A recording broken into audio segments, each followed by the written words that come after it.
All right, I'm talking to Sara Walbridge Castro, and she was born in Conneaut and went to Conneaut High School. So give a, well, before we get into a little background, you are you do the clothing for television programs, and you've done some movies too. Yeah, I'm a costumer, so depends on the show, but I have different titles for each job, but in the TV film business, yes.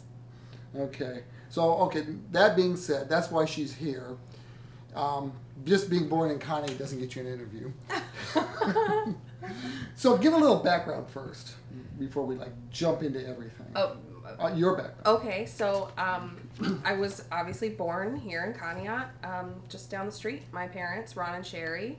I guess I was always a artsy-fartsy kind of kid and just got into different things, and Barbies and clothes were something I was interested in. And when I got into high school, I started thinking about what was going to be next. So I thought maybe I would go to fashion school or something like that. But then I started doing plays in high school. Mr. Rhodes, Steve Rhodes, was really encouraging to me to sort of combine my passions of clothes and theater and combine them into one. And so I ended up going to theater school in Chicago at DePaul University for costume design, and the rest is kind of history. Is that enough background? That's good. That's fine. So, because I just looked up her Internet Movie Database here. Okay. So, and I was kind of surprised that you go way back to 2002 as far as TV series and stuff. So you graduate from college and you headed on out west? Yeah, I graduated from school in 2002. During our last year of school, we actually had to do an internship out in the field. And I was in Chicago, but I was interested in checking out LA and seeing if I liked it. So I just contacted a few designers, and one that I really like to work with, her name's Julie Engelsman. Still friends with her today, but she gave me a chance, and I did my internship with her in 2001 during my senior year. And then when I graduated in 2002, she basically said, come on out to LA, I have a job for you. And so I started working. So what was your first job? My very first job was a little TV show. It was called Scratch and Burn. I'm honestly not sure how many episodes ever made it on TV. It's on the list here. It's the first thing you It was for here. MTV, yeah. So I was just a wardrobe PA, so I just did returns and ran around town, picked up different things. But I learned LA, I learned my way around, and I just got to jump in. It was awesome. Okay, then you did This Girl's Life, what's that? Yeah, most of my stuff from my early career it's all independent films. That's an independent movie. Did you do some horror films? Yeah. There's one that you'll see on Sci-Fi Channel a lot called Frankenfish. Yeah. Did that one in Alabama. Shot all on boats in Alabama. It was cold and wet and gross. It's about a big fish. It's like an alien fish. Yeah, so I've done lots of different things. So what do you do on something like that? If somebody says, I need a raincoat or something, you find a raincoat? Or Yeah, with something like that, I guess I should break down kind of what my job is, actually, because it depends on the show. I guess most people know that I've worked on True Blood. That's sort of how everybody knows that I'm in this business. And on that show, for a few years, I was a set costumer, and then I became the key costumer. So what the set costumer does is they watch the actors on set. Most people don't know, but some do, that when you film out of order.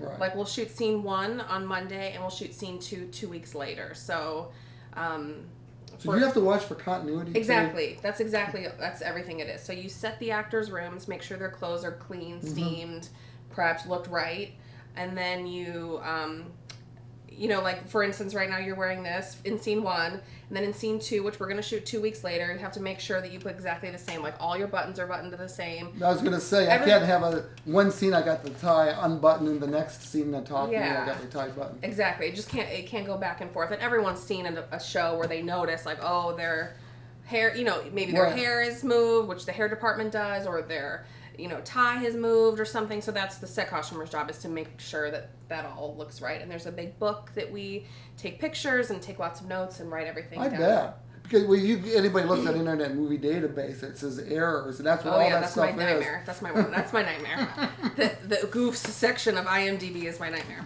But it's a fun job, and also with something like True Blood, there's a lot of blood, and so you have to make sure the blood looks the same. And if someone's head gets ripped off, they have to, and the blood squirt goes a certain way, you have to like maybe make 5 shirts that have the same blood squirt that goes that way, because they're gonna get the head gonna fly off, and then they're gonna get cut, or they're gonna get shot, or there's all kinds of different things that happen on a set. So, but it's a cool, interesting job. So, also with technology like DVD players and stuff, people can freeze frame that.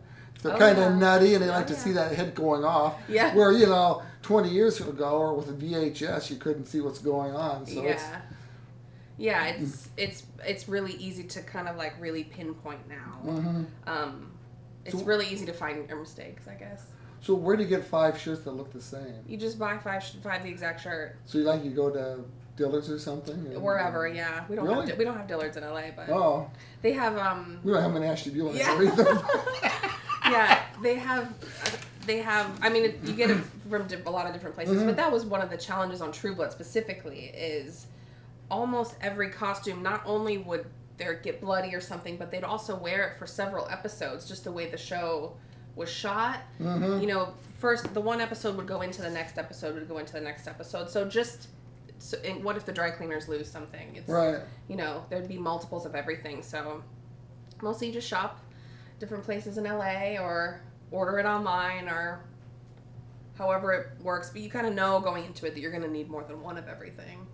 Something like a show like Parks and Rec, you mostly just need one, unless there's like a gag of somebody falling or something. Right. Like little stunts. But True Blood had a lot of like big. So you have to make decisions too, as to like True Blood's in a rural area in the South, they're not going to be wearing the same thing that they would be wearing in New York City or something. Exactly. So you have to say, this is something that they would wear here, and this is something they would not. That's the costume designer's job. I've costume designed on some smaller projects, but in True Blood or Parks and Rec, there's a designer who's kind of deciding all those things. But yes, it's true. Somebody, Sookie Stackhouse or whoever doesn't wear the same thing as somebody in New York on CSI or whatever, So it's really like a lot of research and just figuring out the character. For me, that's also what's really interesting about costuming, is like it's a part of the storytelling process. It's not just like fashion to me. For me, it's like it's part of the story, and I think it really does make a big difference. So for me. So do you work on like multiple programs at a time, or do you just do like one show? Just one at a time. I'm freelance. Most people are freelance. So, but there's never a danger that you're always wondering, what am I going to do next? Park and Recreation is over, and do you have a good reputation and you just kind of? I'd like to think I have a good reputation. I've been very lucky to work a lot. It just sort of you go from one show to the next. Maybe you have a little time off. Maybe you don't. Like right now, I have a month off, which is awesome, and I planned it that way. But it just depends. It's it's a freelance life. It is weird, but most people, once you kind of make friends or you like working together, somebody will take you to their next project, or you'll take them to your next project, or it's just word of mouth and making friends. And when you're around people for 12, 14, 16 hours a day, like you want to be with people you like. Right. And they know that you can do the job, you're dependable and all that kind of stuff. Exactly. Yeah. Now I actually watch, I had heard of it, but I never watched Parks and Recreation. So I started to watch the last episode, and Andy will have to put his hands in his ears on this.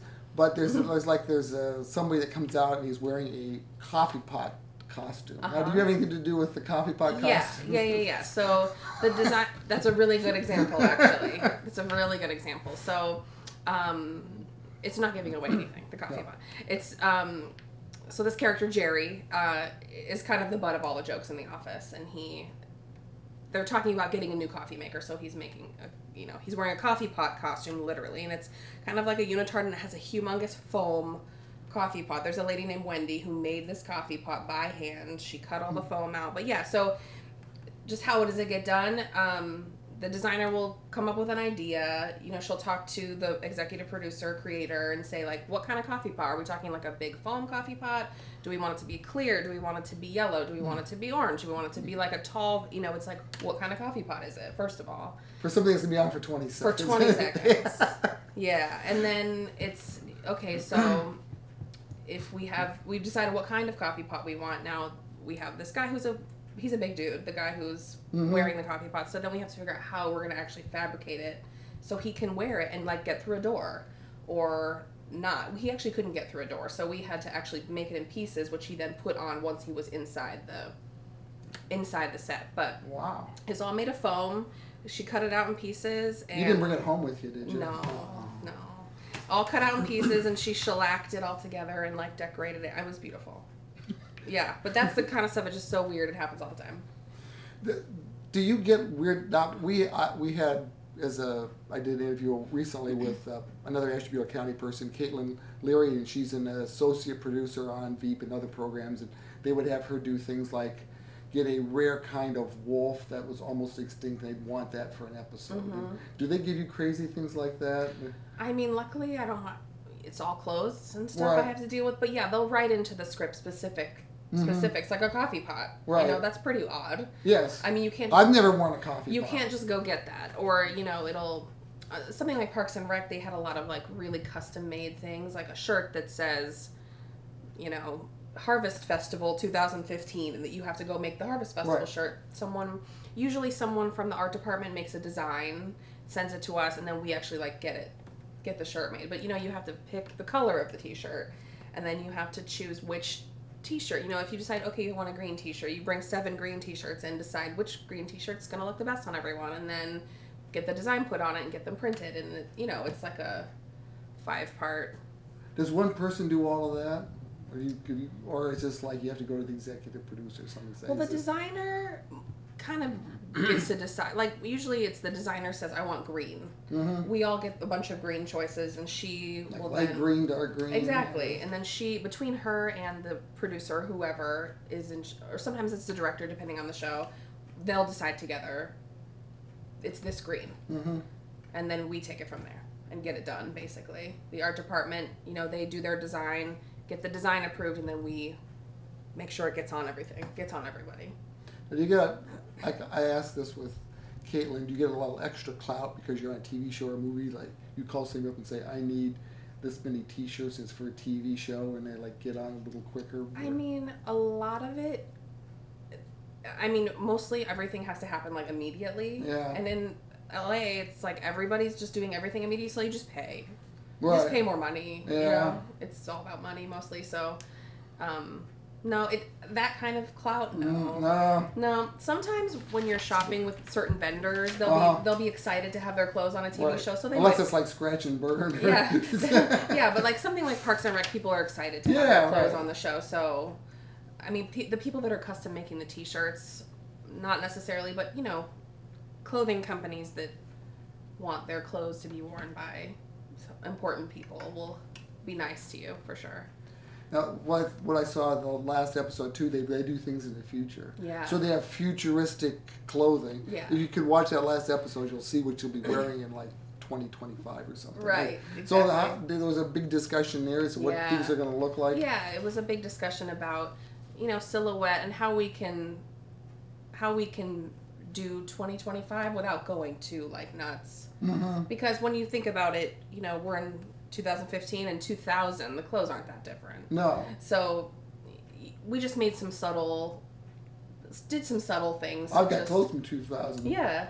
Which I want to talk to you about. I want to talk to you about that too. You want to do that now? Or? Sure. Okay. I was going to email you about doing this interview, but I saw you over at my son's house on Monday, and he made this crack about he was in company at the Ashtabula Arts Center, and he needed to, it takes place in 1970, so he says he's got to find some clothing from 1970. Where better to do that than my closet? So, and my ties. That's what he specifically was, the ties. So he's got this tie, and he's telling everybody it's great, it's so 1970ish, and blah, blah, blah, blah, blah. So I wore it today. Oh. Is this, critique, is this 1970? I don't know if it's wide enough. It could be wider. Okay, that's what I wanted to know. But it definitely looks older. Yeah. Yeah. So he gave it back to me after the last performance, and I wore it the next day. So wear that retro stuff proudly. So tell me about living out in California. It's not cheap, is it? No. It's expensive. It's hot. But it's busy, you know. For me, my parents would tell you they've always known that I would be flying the coop pretty early, right? As soon as possible. I like it really. I think like busy, you know, lots to do. Things are open 24 hours. I can go to concerts all the time. Every band plays in LA. Sure. Except the Stones. Except the Stones. Yeah. No, they play in LA. Yeah, but they're not this time. They're not this time. Yeah. But they did last time. But you know. It just there's plenty to do. There's stuff going on. Obviously, I love my job, so there's not that many places you can do my job. Right. I mean, there's movies that come through. I'd love to, you know, someday shoot a movie up here would be awesome. They do stuff sometimes, but to work full time and own my house, and I'm married and have a dog, you know, so I like it. I like it. It's nice to come home though and just slow down a little. I was going to ask, it is a little slower pace. Yeah, a little. Just a little. Yeah, but it's so good. I just sitting on my parents' porch or visiting with Derek or you know, just like totally relax, like you turn off and you relax, and it's so nice. It's nice to have somewhere like Conneaut to come home and visit and just be normal. But everybody knows you here. Right. Do you ever get people that don't even know you left, or? I mean, mostly people see me and they give me like a weird look, like, what? Where does she come from? But I don't know. So get you all wired up a little bit more now that you're relaxed. So what are you doing in 30 days? I don't know exactly. I have some like irons in the fire. I'm just kind of waiting to hear. But you're not worried about it? No. I'm happy to have some time off. I haven't had a break in a couple years, so. Wow. So I take it it's not like an 8-hour day either? No. We work usually a minimum of 12, but more like 14 or 16 hours a day, usually. And you're always there on set? Not always. It depends on the show. If I'm the set costumer, yes. If I'm the key costumer, sometimes I'm kind of getting the day going and then going to prep the next thing. The key usually, which is what I did on True Blood and stuff, the key is always prepping the next thing, always getting the next day's work ready. Sometimes you'll go and dress a lot of extras in the morning, and then you leave set and go prep for the next big thing. Just sort of depends. I don't usually have to be there all the time, but sometimes. But still long hours. So is it cool that you sit through all the special effects and the fake gun fights and the heads coming off and all that kind of stuff? Is it you kind of used to it now, or? Well, yeah, and for me, that's one of the more interesting parts about it. Actually, is I sort of like the effects and I like the stunts and there's like a problem solving aspect to it that I think is really fun. Like figure out how to make it work. You know, if there's a guy and his stuntman and he's got to fly up on strings, you have to cut his costume so the strings can come out, but so you don't see them, and there's a green screen and there's a lock-off shot. I mean, there's just a lot of really intricate details that go into it, which for me is like pretty interesting. Some people don't like that stuff. They'd rather just have clothes. But you kind of see it being discussed in the various aspects, and then you see it executed. So yeah, there's a lot of just to do, let's say, a stunt where someone flies and gets shot or something. There's a stunt coordinator and a stunt person. There's a makeup person that's doing the gun, part of the gunshot, and there's a special effects person that's got the shooting of the blood, and then there's us with the costume and the director. It takes a village basically to do little things like that. Even little things, it takes a lot of people, but I find that to be really interesting actually, so that's fun. I mean, I sort of enjoy more like big stunts and stuff. It's fun to me.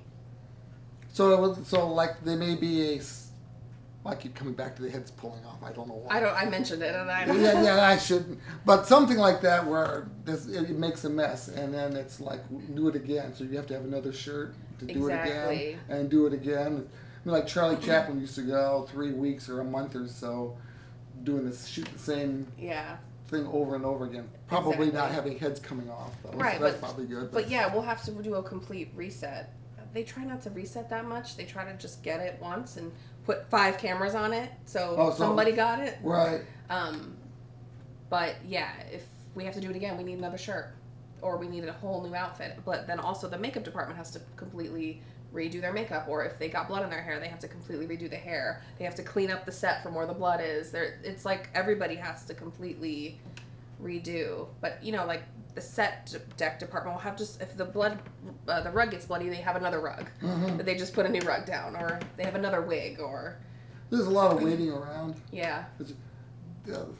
Always have to have a Stones reference, but in the documentary they did after 25 years, Charlie Watts says 5 years of working, 20 years of waiting around. Yes. Yeah, it's, you know, a 16-hour day, you really only probably shoot a couple hours of actual film, but you got to set up, you got to steam the clothes, you have to it takes an hour for them to get their makeup done, you have to rehearse, you have to, you know, just to change scenery, if we're going to shoot on this set, then we're going to shoot on this set, like everything has to move, and, you know, a lot of cameras have to move, and equipment and people, and it's just a lot of stuff, it's a lot of people around that you have to coordinate, so it's a lot of work, a lot of waiting.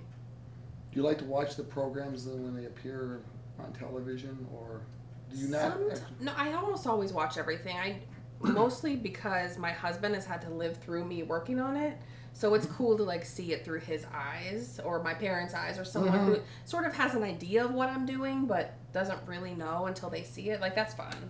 Does your mom like ever email you and say, was that yours in this show, or? Oh, they don't, I mean, they're just happy to see something every now and then. They're not too picky about anything, but it's nice for, you know, it's, right. I'm proud to have people from Conneaut be able to see what I do on TV. It's awesome. Well, you also brought like half the cast of True Blood to town, right? For your wedding? Yeah, it was fun. They had a great time. Everybody like had an awesome time. And who were some of the people that?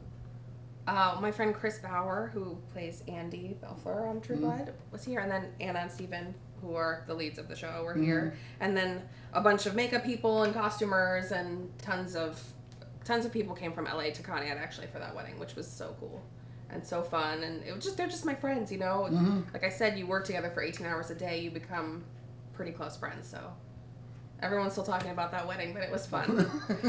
So did somebody say action before you went down the aisle or anything? No, I was a hand signal. It was all by hand signal. At least that wasn't good enough. Get married again. Yeah.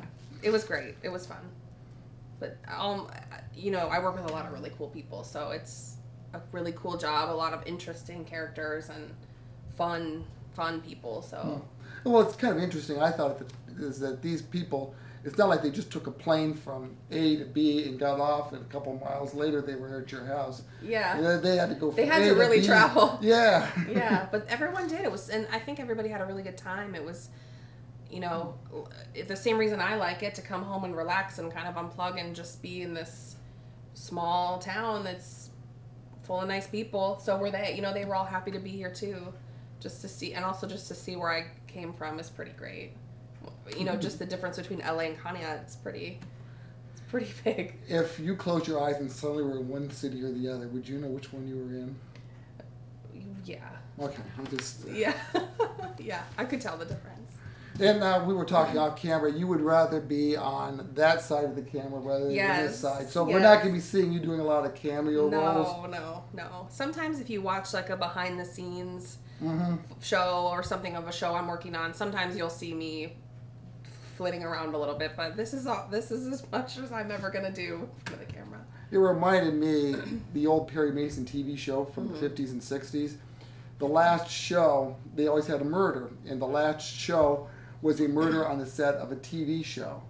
So the cameramen on the fictitious TV show where the murder took place were the actual cameramen for the show, the makeup people. So everybody that ever worked on the show on the last episode could be seen and have If little they lines and stuff. If they wanted. But I don't want to. This is good. This is good. So what would you have any like long range plans as far as, you want to do major motion pictures, or you want to work with Steven Spielberg or Yeah, I mean there's a lot of people I'd like to work with. Just after doing True Blood for many years, it was nice because right after True Blood I did Parks and Rec, and they're just completely different animals. And then after I did Parks, I did a show called Blunt Talk, which you'll be able to watch. It's a new show. It's on Stars. It's a comedy, so again, much different. And every show is different. That's the great thing about my job too, is if you are loving a show or hating a show, like if you're hating something and you're not having fun, it's over in 6 months. That hasn't happened to me really, but it's constantly changing. Like you're never stuck in one place for too long, which is really interesting and fun for me. I just want to work with lots of different people and work on different types of projects and, I don't know, pay my mortgage, I guess. Do the different people you work with, are there different levels of demand? Like, this green shirt for this guy is going to be fine, but if it's somebody else, they're going to just want you to do it over again just to... It just depends. I mean, bigger shows, yeah, there's more choices, always, because there's more money. Right. A lot of times, especially in TV, it moves very fast, so you don't have a lot of time to like be making a bunch of changes. It's like you buy it, it's approved, it goes on camera. Movies takes much longer to shoot, and you have more time to spend money and build things, or you have more time to pull it all together. So there's more choices usually. So you can be the next Edith Head. Sure, I'd love that. She has like a bazillion Academy Awards. I would love some of those. Yeah, that'd be great. But I'm happy. I costume designed a film a couple years ago. It's called Split. It's about bowling. Hopefully that'll be out soon. Indies always take a little while to get finished because you're working on them a little at a time because it's all privately funded, meaning no studio backers. So hopefully that'll be out soon. So you guys my name will be at the beginning of the movie instead of the end, which is nice. But I'm just honestly just happy keeping busy and working. I feel like it's a huge team of people that make a TV show or make a movie, and it's fun. It's just fun to be part of that. People say like, I know a lady who always says, you'll never get this working at a bank, and I don't know what else I would do, honestly. Like, I feel like I would never have so much fun making money and doing a job as doing this. I'm not good at, math or, whatever. So for me, it's an awesome job, and I'm thankful to be doing it. You were co-band captain, though, in high school, right? Yeah. So you could go back to... I could. Co-captain of this flashy and brassy marching band is Sara Walbridge!